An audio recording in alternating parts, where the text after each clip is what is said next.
Okay, here again. I'm going to talk about flow state for a little bit in this video. I've been thinking about Principle 8, which you may have seen me write a little bit about, and thinking about time too. And one of the best, strangest experiences that we have with time is when we are in a flow state. What is a flow state? Being in a deep flow state is often described as an intrinsically positive experience.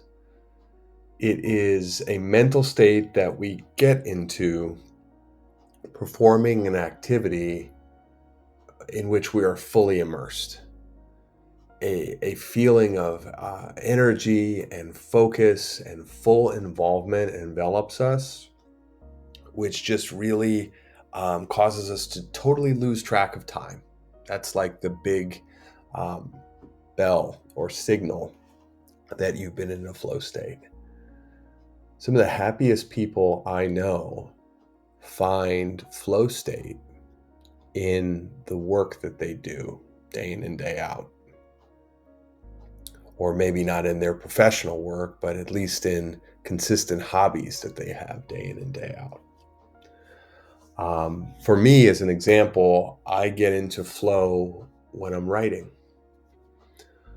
But let's unpack how maybe you can find flow. And here's just some standard wisdom. It's actually built on psychological research. There are three big call outs for finding flow in your work. First, and maybe it's obvious that we begin here, but set aside time to focus on work without interruption. So in other words, eliminate distractions.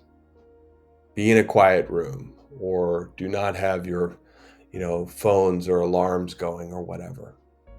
Sequester yourself in solitude, right? We're in flow alone almost always. Number 2, find the right activity to do. Well, what does that right activity mean? The typical right activity to find yourself in a flow state pursuing is one where there are clear goals and rules. I mentioned writing, right? For me, at least. Writing, there are clear parameters to doing it. You record your language on a piece of paper, thus to express ideas.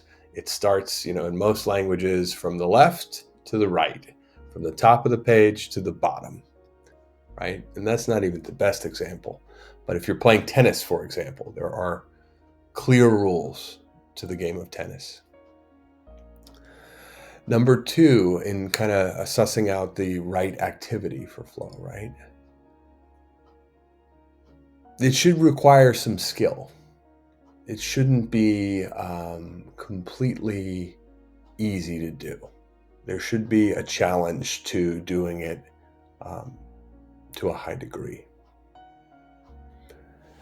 And that challenge should be just manageable enough.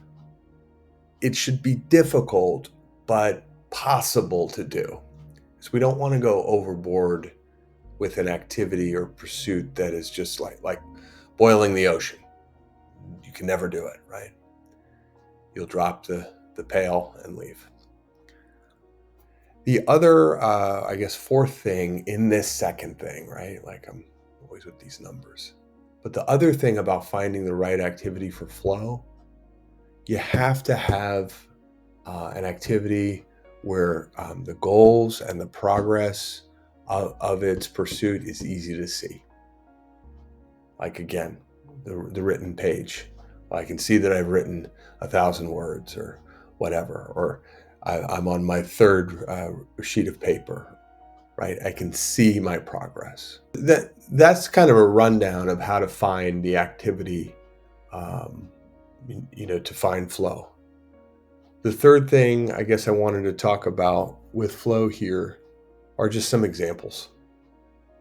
So I mentioned writing, I mentioned tennis. It's really almost anything, which is the wonderful thing about being a human. We can get our mind into this special space doing nearly anything. Um, Games are great flow state type activities. Um, Skill set based physical activities, sailing, tennis, golf, photography, great hobby, right? Painting, um, playing chess. So anyway, the I guess my thing is the more that you achieve flow state, the more satisfied you will feel with your life. It's the best way to think about it, maybe. Um, you'll be happier. It's an entirely positive experience to pull your head up after like an indeterminate amount of time and say, "Oh my God, I'm starving. Holy Hannah, I've been doing this for 5 hours? What?" It'll really make the things that you do in life feel quite worthwhile. Anyway, I hope that's helpful. That's my little take on flow states.